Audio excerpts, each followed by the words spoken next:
Welcome to the Exit Coach Radio Show, the show for baby boomer business owners who are looking for cutting-edge information as they plan their 3 to 10-year business succession and exit. Every week, we interview top professional advisors for their best tips, strategies, and precautions so you can be well planned. And don't miss our 1-minute Exit Coach tip of the day on exitcoachradio.com. And now, here's your host, the Exit Coach, Bill Black.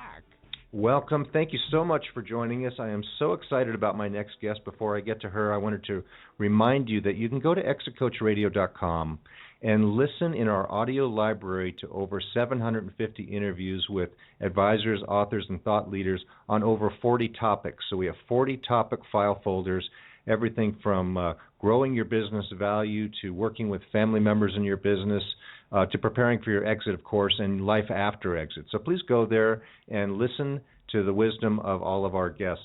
My next guest, I'm very excited to have her on, Michelle Tillis Lederman from Executive Essentials. And Michelle is a Vistage speaker, which means she's good at what she does. As a matter of fact, she's an accomplished author, speaker, communications trainer, and executive coach, and CEO of Executive Essentials, and she's frequently quoted in the media, and her client list ranges from Citibank to Target to Madison Square Garden.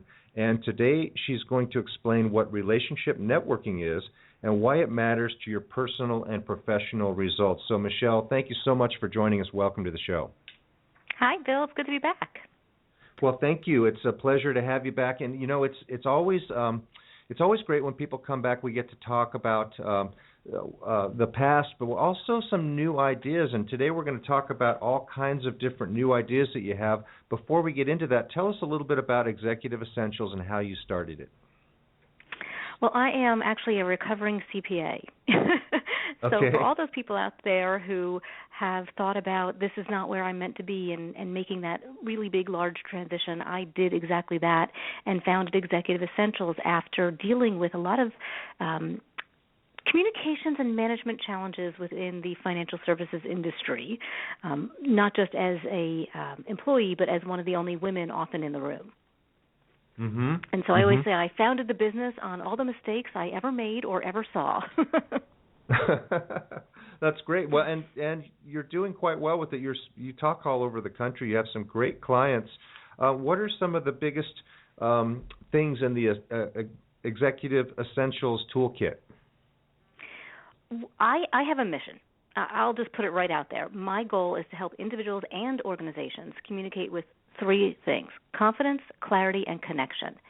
And so our entire suite of customized training and coaching programs are with those goals in mind. So we do everything from negotiation skills, presentation skills, conflict resolution, team building, relationship networking, which is one thing we're going to talk about, how to interview to hire the right candidates. It's everything under that communications umbrella, but it looks a lot of different ways, and we call it a lot of different things, but that's always the foundation. So confidence, clarity, and connection, real important stuff. And, you know, a lot of people say, well, I didn't used to think it was important, but now I realize that networking is very important to business. Why is it so important? Oh, I can give you so many statistics. 90% of executive-level jobs come from networking. I've seen studies that show between 55 and 80% of all jobs at any level in your career come from networking. 70% of people with an active mentor relationship get a promotion. So we're talking about building those internal and external relationships to have that career development and advancement. Or even for the entrepreneurs out there, getting business development, people would rather do business with people that they like rather than somebody that they don't trust or like, even if the product is better, even if the price is cheaper. And that's actually why the subtitle to my first book, The 11 Laws of Likability, is people do business with people they like. And so, I mean, networking impacts us in so many different ways. And the biggest one is that it makes things easier. Whatever the result you are trying to accomplish is going to be easier when you can leverage the relationships you have around you. Makes a lot of sense. I mean, these days we're in a relationship world, and those relationships are getting built on a daily basis, and you can't be everywhere all the time. So getting into these networking situations are great because I belong to a couple large networking groups, and you can further your relationship with as many as 30 or 40 people at a time in the right environment. And it's just a great way to continue to get in front of people and build that relationship. So important today. Nick, you have people out there listening right now going, no, thank you. And they're saying, I don't want to do that. And that's fine. And that's one of the keys to relationship networking is that you don't have to do it the way somebody else does it. So for you, Bill, that's great. That works for you. You like it. It works into your schedule. It works into your life, and you enjoy it. For the people who don't enjoy that, we have to find a different way to do it. And the idea behind relationship networking is one relationship at a time, and to develop it and build it and connect within that relationship and build it over time. So I think those those networking groups are great, and those conversations that you'll have will be one or two people, in small groups, and they occur over time. That's why some of those organizations thrive, because they create community. If that's not your thing, you can be networking on the playground. You can be networking in the supermarket. You can be networking at the laundromat. I mean, I will tell you one place I've networked, which is on the line to a ladies' room at a conference or a line to a ladies' room anywhere. Well, I shouldn't be doing that kind of networking. That's not smart for me to be in a line to the ladies' room networking. But for a lot of people, what you're saying is you always have to be open to the possibility that you're going to meet someone, and you better be ready for that particular situation, right? Absolutely. Networking, I hate the word because it has the word work in it, and I want to take the work out of networking. I just want you to think about connecting and making friends and building relationship in all aspects of your life, because even the personal relationships that we develop can affect our professional results, and I've got proof of that personally. Now, it's funny because, in talking to people, and I've belonged to some of these organizations for several years, and you talk to some people and they say, I have not gotten any results out of this organization over the last year, 2 years, and others that are just as busy as they can be. Now, part of that might be that their occupation is a lot easier to refer to than others, but what are some of the other reasons why their networking might not be working? Well, sometimes when we do these networking organizations, it can feel inauthentic, right? I'm there to get referrals. I'm not really there to meet people and build connection. And when you are very transactional in those events, you're not going to be the one front of mind. You're not the one who's building trust. You're not the one who, there's a million financial advisors out there. There's a million web designers out there. Why should they choose you when they hear of an opportunity? Just because you're in this group, it's not enough. It's not enough to be a member of the group. You have to actually build a relationship with the individual, and that's where the referrals come from. Great point. And it's also said you have to be memorable. Sometimes you have to have a niche. And let's talk about what is your niche? What is different about your approach? Well, one of the things we just talked about, which is it's not canned. I actually almost called it organic networking. I've been called the anti-networker, which of course I'm not. I'm totally pro-networking, but just not doing it in the traditional ways, and to really be thinking of a long-term approach, to be thinking of a giving approach.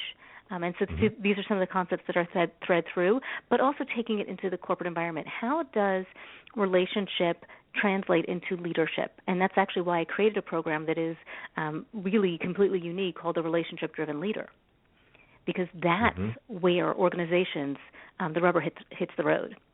If you want some more fun statistics, I got a bunch for you. Well, I love what you. Yeah, it's great. Go ahead. So the relationship-driven leader, and that's a course we're going to talk about that's available on your website. But yeah, go ahead. What else do you have? So we lose so much money organizationally to turnover, to disengagement. In the U.S., disengagement costs us over $500 billion a year. Turnover is $11 billion a year. There's a study that was out this last year. 83% of employees are looking for a new job. Can you imagine if your coworkers, 83% of them disappeared, how difficult work would be? And people can't retain the ones that they do want. And the reason that these things are happening is because of relationships. People don't work for organizations. They work for people. They work for their direct supervisor, and if that relationship isn't there, that loyalty isn't there, and that retention isn't there. Michelle, repeat that last phrase, because it zoned out for a second there. But repeat that last phrase. You said they don't work for people. They don't work for the organization. They work for the person. They work for the boss. And that relationship is what gets us that loyalty and that retention and that productivity, because we work hard for people, not for the company. Mm-hmm. Okay. And we're hearing that a lot more about the millennials, especially as a group, are saying we want to know what the cause is, not what the profits are. Yes, that's very true. Each generation has different value systems that they bring within the workplace, and the millennials are very focused on the social enterprise and the values behind the organization. What's the cause? What's the why? Yeah, what's the why? Exactly. Yeah, it's a huge topic these days. Now, within all of this, learning to be able to communicate what your why is. How are people using social media to accomplish that, and how do they use that in their networking efforts effectively? There are so many social media platforms out there right now, it can be overwhelming. And as people who are thinking about kind of really broadening, expanding, and deepening their relationships, social media is just one tool in the toolbox that I highly recommend, but I don't want people to over-rely on. Now, I kind of say cap it at 3. Right? When there's 2,000 options out there, you could basically never leave your computer and just be on social media all day and never have a real interaction. Mm-hmm. I personally choose LinkedIn, Facebook, and Twitter. Those are my 3. If you have a business that's visually driven, you might want to choose Pinterest. Restaurants or Foursquare. There's so many different options out there. But no more than 3, because you can't really show up when you spread yourself too thin. And then you want to use them as ways to kind of stay front of mind, right? So that law of familiarity, being in somebody's mind without getting in their face, you can use social media for light touches, for check-ins, for sharing and giving value to others by providing information. Good point. So using it as a way to touch people, not to hound people. I love the way you phrase that. Yes. Mm-hmm. Okay. And again, like you said, you ever dig up one of those pages that says, here's all the social media, and there's got to be, well, you said 2,000, but it seems like there's at least 100 to 200 of those different little, and I always wonder what do all those do, but I never have time to look into it. But it really depends on who your audience target is and what your industry might be.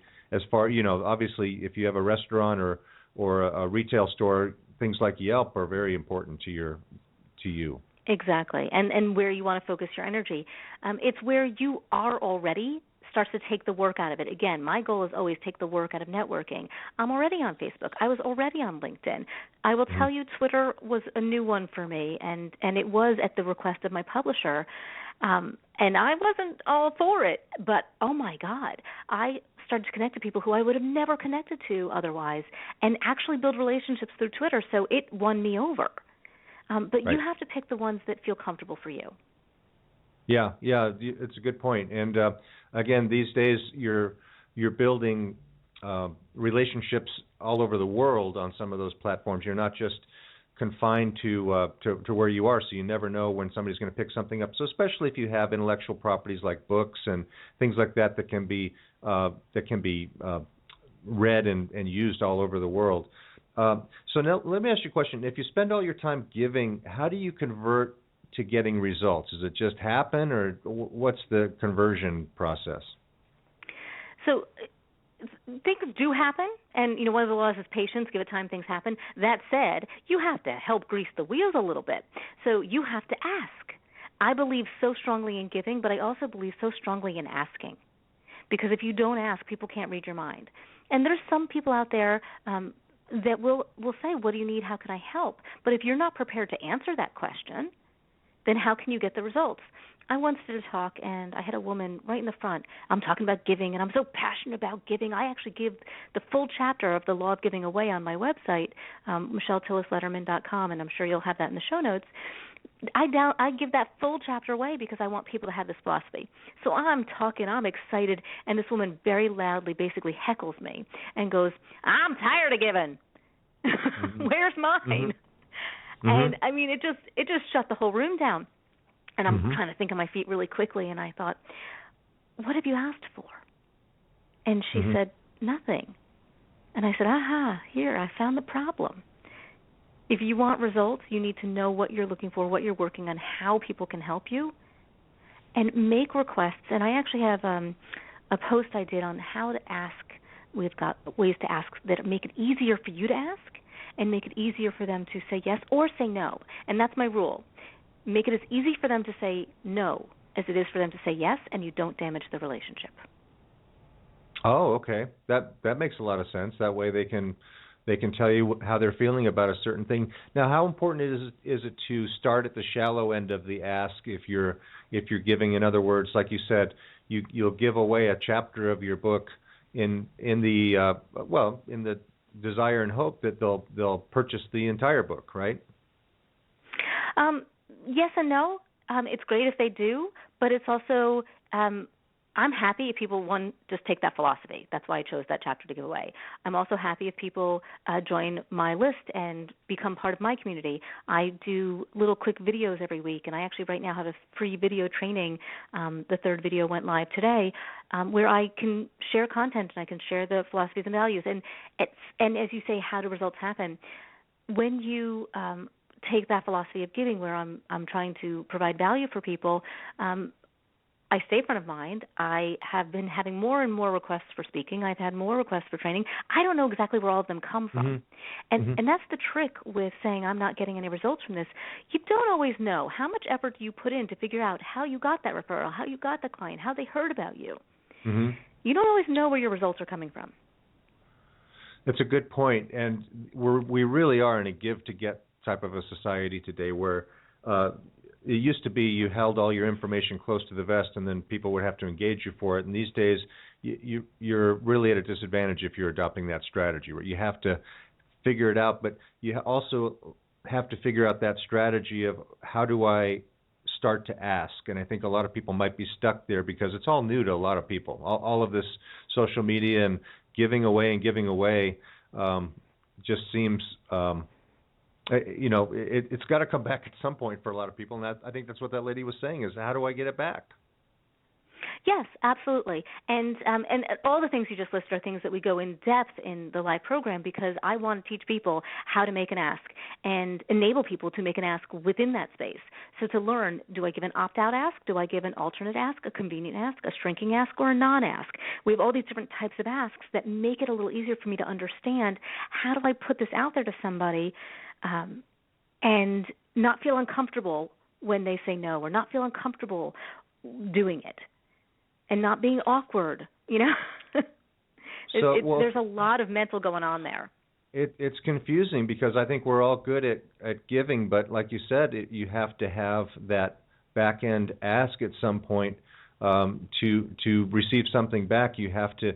People really want to be told what to do in a lot of cases, and if you can tell it in an appropriate way and, again, give them an out, they'll be a lot more comfortable taking advantage of the offer, or else letting you know, hey, thanks but no thanks, right?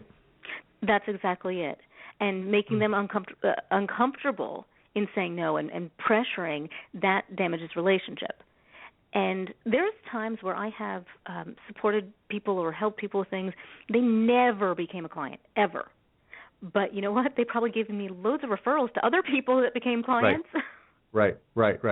And that's what everything is all about these days, especially when you get into social media, is who's going to pass it on, who's going to like it, who's going to send it on to who knows who around the world that can take advantage of your offer. So thank goodness that Michelle Tillis Lederman is here to make sense of all of this stuff for a lot of us that are saying, where do we do with all this, and where do we go from here? So, Michelle, you have a lot of different ways that people can get in touch with you, and we will post those on our website in our show notes as well. But what's the best way for people to start to get in touch with you and learn more about things like your book, The 11 Laws of Likability, and your course, The Relationship-Driven Leader?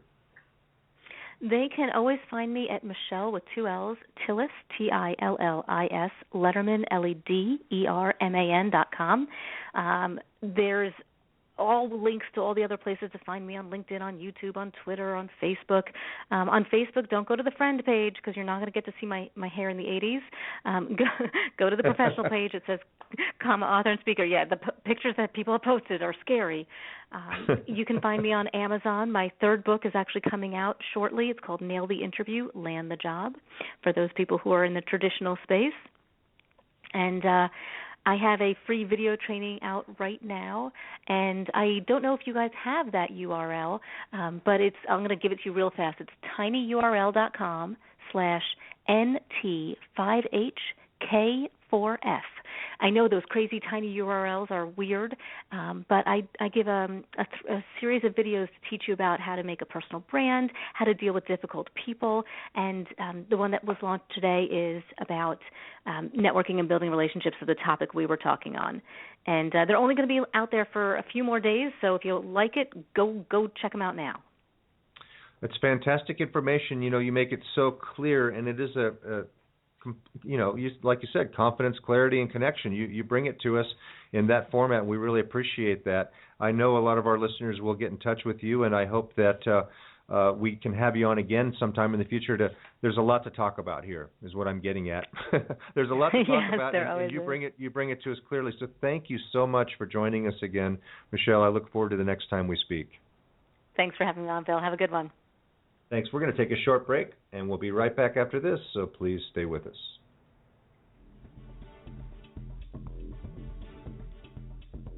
Hi, everybody. This is Spike Reel with the Exit Coach. Business owners, can you name the 8 key value drivers that you and your managers should be focusing on to increase the value of your business? Introducing the Sellability Score Index. Visit our website and answer 25 questions about your business, and you will instantly receive your sellability score, showing you how well you stack up in the 8 value driver areas. It's a great management tool. It's absolutely free for our listeners. Just visit exitcoachradio.com and click Get My Sellability Score. Does thinking about what will happen to your business if you're gone keep you awake at night? Will you get the price you need from your business to carry you through retirement? The BEI network of exit planning professionals is the world's leading advisor network with the power to help business owners transition out of business on their own timeline and terms. Ask your most trusted advisor to create a BEI plan for you, or visit us at exitplanning.com. That's exitplanning.com. Thank you for listening to Exit Coach Radio.